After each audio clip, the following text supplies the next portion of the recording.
The shooting of Rajon Belt-Stubblefield has been highly controversial in Aurora, Colorado. Today, we're going to look at what was shown on the badge cam and see what there is to see.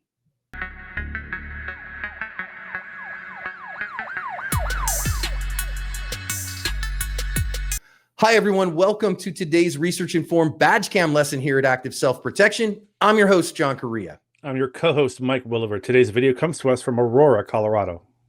Lucky Gunner is my recommended trusted provider of freedom seeds for range or defensive use. In stock, good prices, and rocket fast shipping are why I go back again and again. Because of new guidelines, I can't link their site or say it, but you're smart and you can find it with a simple Google search. Stick it to the man by paying them a visit today. Our officer here is doing traffic enforcement with the speed gun. You can see that they're also basically doing DUI patrol on this evening. And he sees Mr. Stubblefield's car at high speed. And so he is going to try to initiate a traffic stop that Stubblefield is going to run from. He is not going to yield and stop. So you're going to see what happens here. The officer's going to try to pull up next to him and, get his attention and make him stop. He's going to race on by and get into a wicked wreck, like wreck up a couple of other cars. Our officer's going to pull up. We have badge cam audio. Once the officer pulls up, let's listen in and hear how it happens from here. Stay in the car. Don't move. Don't move. Motor 45. I've got a crash.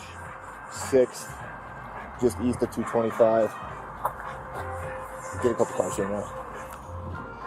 Stay in the. Give me your hands. Show me your hands. Get your hands up, dude. Don't shoot me. Get your hands up right now. Get your hands up. Yeah.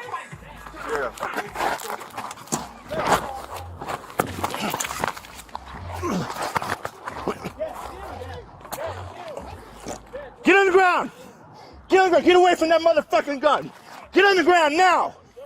Get that shit. Nigga, Get on the ground now. Get that shit.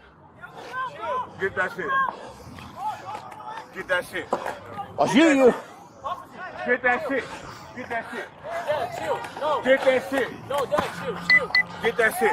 Officer, chill. Dad. Get that shit. Get on the ground. Get that shit.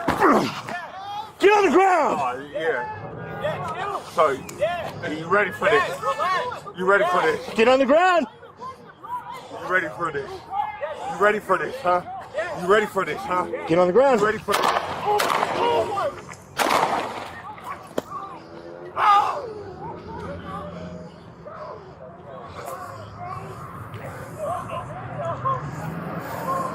Shots fired. Motor 45. Shots fired.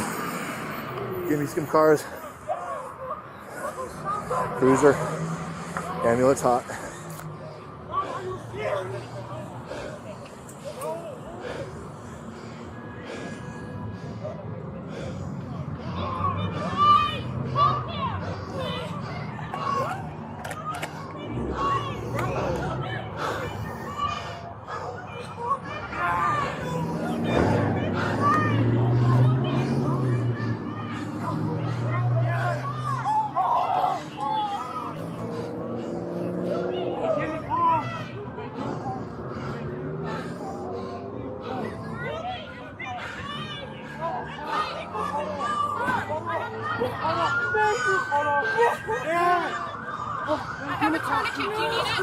No.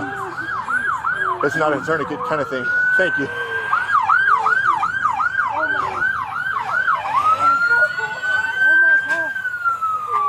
Stay there. Hey! Get over there behind us. There's a gun over there. Behind the boxes. Shut it all down. Sable, westbound, highway, eastbound.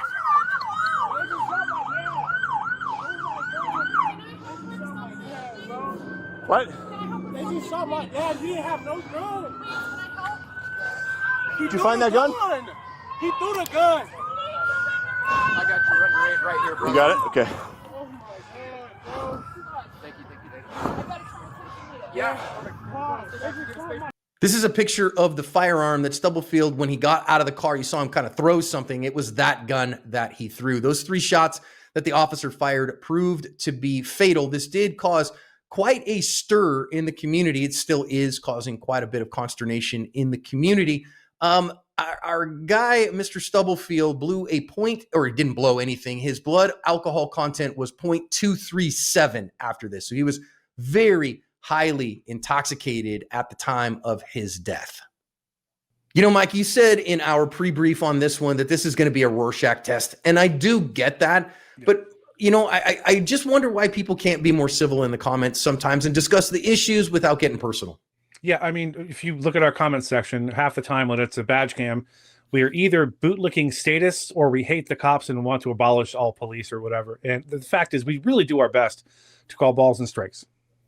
As many folks know, Mike, I was rear-ended by a drunk driver in 2000, ended up having 2 surgeries on my back. So drinking and driving really pisses me off. And I love our officers out here keeping their community safe, because drinking and driving like this is no joke. It's an attempted murder in progress. Yeah, I believe the number you said was a 0.237. A 0.237, he was almost certainly operating in a blackout. And an alcoholic blackout is when you the next day you have no recollection of anything that happened the night before, or the day before, or the period of time during which you were inebriated.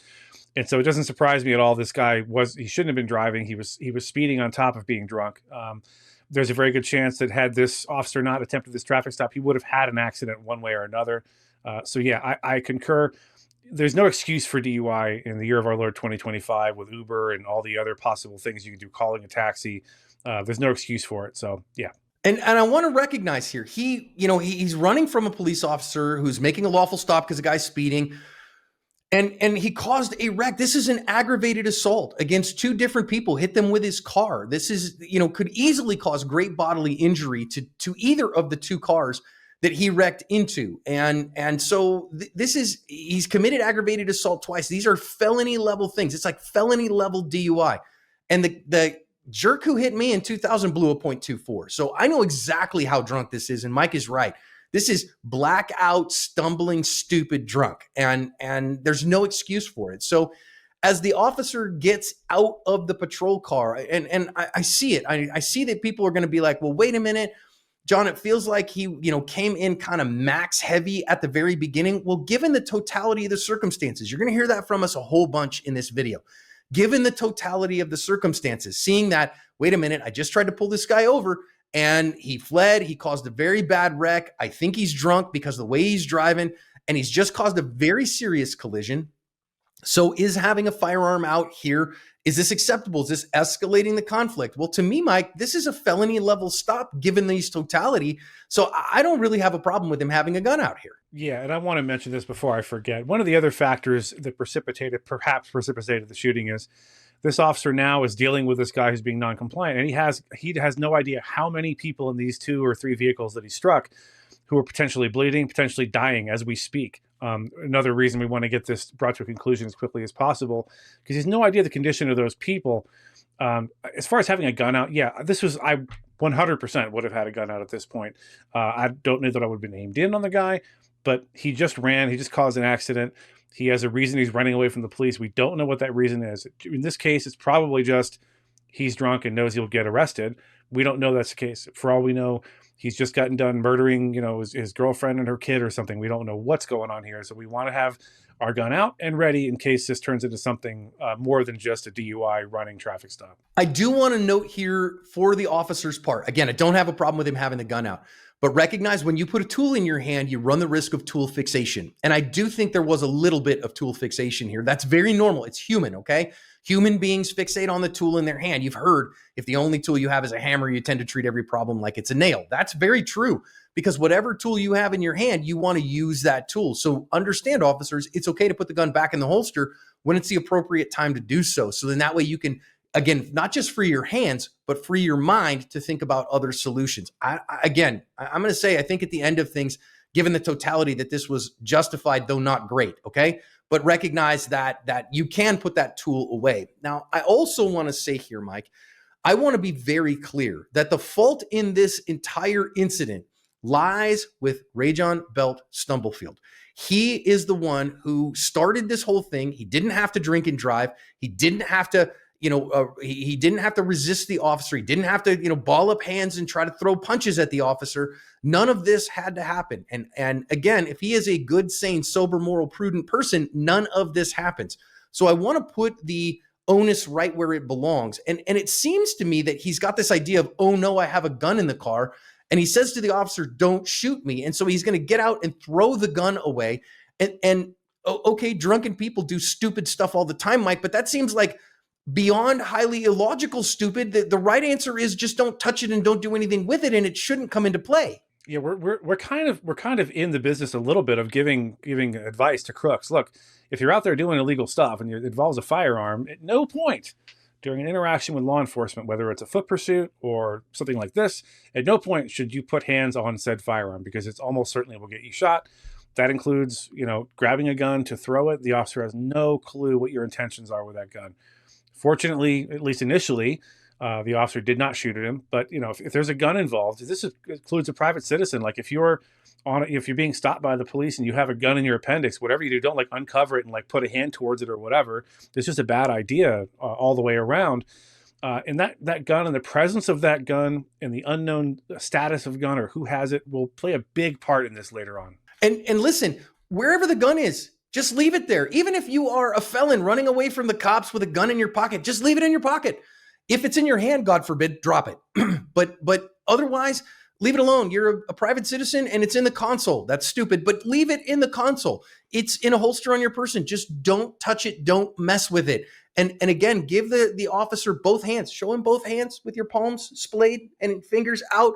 And that way the officer knows, hey, I'm not a threat to you. That is the right answer here, not doing whatever this guy did. And again, drunk people make really stupid decisions, but that is what drives things. Remember, it is the person being interacted with who gets a controlling vote in how this goes down. And Mr. Stubblefield got a controlling vote in how this goes down. So the officer sees him throw the gun, and then you hear Stubblefield start telling, who we find out later is his son, and this bystander who also shows up to okay, buff me if bad words offend you, to get that shit. And again, we start building this idea of what is going on here is a big to do. But I do think right here, Mike, as he's got an opportunity, okay, I know he doesn't have a gun in his hands right now. He's thrown a gun off into the bushes. Here's a great chance for me to get my OC spray out and spray him down and see what it does, or to get my taser. I know for a fact, I've put a link in the description with Aurora PD's use of force policy, and they issue OC spray to every officer unless they are trained in the taser as well. Then they can choose to carry the taser instead. I don't know why they don't do both, but I know they have less lethal tools on their person by policy. So this would have been the spot to use it. Yeah, I would say real quick, probably the most important part of what you just said is the Aurora PD says you can have one or the other. That's a ridiculous policy. You need to undo that policy immediately. Any department who says you can have either a taser or pepper spray, that's wrongheaded. The more tools, the better. The more tools in your toolkit, the better. There's a place for a taser and there's a place for OC, and they're not the same place frequently. With all that said, as I said, the presence of the gun and him calling out to, we don't know who, by the way, he doesn't know this other person is related. There's a very good chance he can't even hear the son, as it turns out, we find out later is the son, saying things to him. He's probably so fixated on this initial guy that he probably has some auditory exclusion. Pulling OC spray here, if you could have, and deploying it, I think would have been a great call. I don't know how close he was. The fisheye lens with the camera does create a bit of a problem with that proximity. With all of that said, I would go out on a limb here and say probably the most important thing in this last set of frames that John showed to us was the officer goes to grab the guy with a gun still in his hand. I really want to dissuade officers and deputies from anyone in law enforcement from doing that. You either have your hands on a gun or on a suspect, but not both. I think that's a great point, right? When he's putting hands on him, man, you run the risk of a sympathetic squeeze, negligent discharge there. They call parasympathetic interlimb calation. If you wanted, I think that's the way that the phrase goes. So the big words to say, if you grab with one hand, the other hand grabs two. And we don't want that to happen and streak around off into somebody inadvertently. Now, this one's going to continue on. And again, like we said in the mid-roll, I understand that people are going to have different points of view on this, okay? We're just trying to do our best to call balls and strikes as somebody who does this, kind of professionally, not even kind of, we do this professionally. So, our officer puts the gun away a little bit, then comes back to it again, puts it away a little bit. Now, are we going towards the gun, away from the gun? Who's doing what, and what is he doing? I want to talk again about the totality of the circumstances, because our officer here is about to shoot this man. He punches him. That guy's, he's wait a minute. And now we're starting to get things a little bit different. And if you look here, I want to note the picking at his pants. You see here a very large man who I've tried to get on the ground here. I've tried to tackle him. I tried to punch him. I wish he'd used some, OC spray on him and seen how that goes. And now this guy's picking his pants up and advancing on me with fists balled. And so remember, reasonableness is always marked by the totality of the circumstances, not any one given thing. But what would an ordinary, typical, regular person, in this case, a police officer, trained as a police officer, what would an ordinary, typical, regular cop perceive and see through all of this? And this, to me, is an escalating conflict because of the actions of this perpetrator, where I can start to say, I'm in trouble here, because if this guy gets me down on the ground, there's a gun in play. There's more people in play. I'm at real risk here, Mike. Another factor, I think, John, here is, back in my day when I started in law enforcement as a police explorer in the 80s, hand to God, most people couldn't fight. Like, the vast majority of people had never been in a real fight and didn't know how to fight. Unless you were a tradesman, and getting drunk at a bar and getting into Donnybrooks with some regularity, the ability to fight wasn't really a thing. That is not true anymore by a long shot. There are a lot of people out there with really advanced capabilities. MMA is very popular. Jiu-jitsu is very popular. So my inclination to get into fisticuffs with someone is much lower than it used to be. Does that in of itself justify a shooting? Of course not. But if you look where John has paused it here, we now have 3 people. We don't know their status. We don't know if they came out of the car necessarily. Maybe we do, maybe we don't. We are pretty sure there's a gun over there somewhere. We don't know where. And now there's a person standing near to where it probably is. And now I'm dealing with this guy, and I could have a really hard time keeping track of this guy and the other 2 all at the same time. My attention is going to be on one or the other. So that really ramps up the danger here, in my opinion. I don't know the status of these 2. I don't know if he's a bystander or a friend. I don't know what he's saying, get that shit. I don't know if he means a gun or something else in the car. I don't know necessarily what it means. And I think that the officer's got a lot going on. A little bit of cognitive overload is probably happening. Yeah, and now as the shooting actually happens, you're going to see our officer turn into the street here, because this guy's going to kind of turn around and push our officer towards the street. And so our officer is going to fire 2 rounds here. And so this is, is this justified? I totally understand why people don't like this, why you look at this and go, this is an unarmed man advancing on you. Why don't you try something else? Well, I think the totality of the circumstances, this is one of those that I look at and say, in my opinion, it's not great. I don't like it. I wish that he had, significant empty-handed skills that he could just deck this guy in the face and see about getting him on the ground. I wish he'd tried his OC spray or his taser. I wish he'd just continued to back up down the sidewalk. But could I say that is it within the realm of possible that an ordinary, typical, regular police officer would see an imminent risk to his life being backed out into the street, given the totality of everything that's going on? I can't say no to that, Mike. So just because maybe I, in my circumstances, with my knowledge and abilities, would say something, I can't necessarily say that for somebody else. And in all self-defense, whether this is a private citizen or a police officer, when the specter of self-defense is raised, it's up to the state to prove otherwise. And I don't think I could prove beyond a reasonable doubt that this officer did not fear reasonably a risk of death or great bodily injury to himself here. So our videos regularly get hundreds of thousands of views, and it tends to be in the badge cams, especially the comment section is very binary. So someone is right now is typing, this is straight murder, that cop should go to prison for the rest of his life, and someone else is typing, this guy should have complied, the officer was overwhelmed and what he did was right. The fact of the matter is, we don't like this shooting. We would really rather this shooting didn't happen. I would really prefer that there was some sort of less lethal that could have been employed, as John said, pepper spray, a taser, or something, or at least tried, or that this officer was confident enough in his empty-handed skills that he could absolutely knock this guy out with a punch or whatever. However, being backed into traffic is like the 3rd or 4th thing involved here, the 3rd or 4th condition this officer is operating under, that he can't stop and look around and check behind him to see what car is coming or what bus is coming. So it adds another level of danger, another layer of danger to this scenario. But I want to stress this: neither John nor I was, jumping up and down thinking this was a great outcome. Would have preferred something else happen. But was the officer, at the end of the day, justified in what he did? And I think the answer is yes.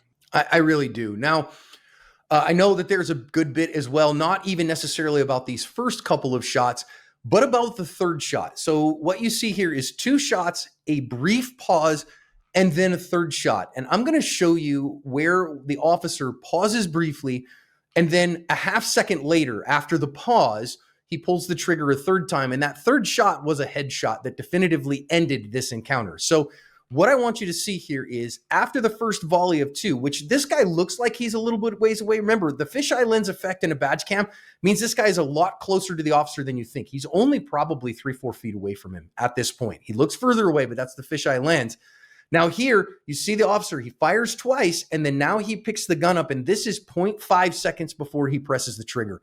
So this is where he made the decision, I got to fire again. So having shot this guy twice, it didn't change his behavior. Nothing changed about what the guy did before the officer decided at third one, I got to do something. My life is at risk. You see the officer here is backed out into the middle of the lane of traffic. Can he tell that traffic has stopped? We can kind of tell that because we can sit here all the time and go, well, there's nobody in front of the wreck here and everybody's kind of pulled around and maybe the other people are waiting. I don't know that the officer can see that. I got multiple other people closing with him. And again, is this third shot justified? Well, my first 2 did nothing, and I perceived a threat of death or great bodily injury. It failed to stop. This is literally a textbook incident of what we would call a failure to stop drill. So I shoot 2. It did not stop him and did not change his behavior. I immediately transitioned to a headshot. This is standard teaching in firearms training, Mike. And I understand why people would hate it, but this is exactly what not just cops, but private citizens are trained to do if the threat doesn't stop. I just want to point out here, John, the layers of danger I referenced a moment ago. What am I talking about? This guy's run from the police now and caused a bad accident. There are people injured. We don't know the status of them. We don't know why he ran from us. We believe there's a gun over there somewhere in the grass. Maybe it's been picked up by one of these other 2 people, and I'm being backed into traffic. And this guy has zero fear of me pointing a gun at him. I've now shot him twice to stop him from what he's doing for the aforementioned reasons that John covered, and it didn't stop him. Now, am I aware of who these other 2 people are that are in this freeze grab where John has paused it? I don't. Maybe he heard the son saying, "Don't shoot my dad." Maybe he didn't. Auditory exclusion is very real. But the fact is, I now have 2 other people I don't know the status of, one of whom may have picked up a gun now behind me, and this guy's coming at me, and I'm being backed into traffic. That's a lot going on all at one time. And again, we hate the fact this ended in a shooting, but at the end of the day, I think it was in fact justified. Yeah, and again, don't love it, is what it is. I also want to say here at the end, the one thing that I would recommend for this officer, if the gun was really a big concern, is once he's put that threat down, go run and secure that gun. I understand why he didn't, but I think it would have been a better choice to go run and secure the gun. I also want to say here, I want you all to recognize when Mike and I do these badge cam analyses, these are all initial impressions and our preliminary thoughts based on what's on camera and what we were able to discern from a public online search, what the news story said, what any reports from the medical examiner's office said that was publicly released, and those kinds of things. I have not gotten to look at discovery. I have not read the statement of the officer if he made one in the criminal investigation. I would guess that he made one, but I haven't got to read that. I haven't seen any of the crime scene reports. I haven't seen any of the investigative reports from detectives. And so those could change how we see things, but it's very seldom that they do. They usually will back up what we've said. We see that kind of again and again. But this one, it sucks. I don't like it, and I don't like the outcome here. Was it justified? In my opinion, based on what I see here, I can't say that it wasn't justified. I can say that I don't love what I see, but given the totality of the circumstances, would a reasonable officer put in that circumstance potentially believe that their life was at risk? I can't say no to that. And if he articulates what that risk was, which my guess is that he will, then that would make that a justified use of deadly force. And also for Mr. Stubblefield's family, this kind of sucks to lose it really sucks to lose a loved one like this. And my thoughts and prayers are for them because this isn't their fault either. And friends, let's just do the best we can to be civil in the comments. And as we discuss these, let's think about the issues and not the personalities.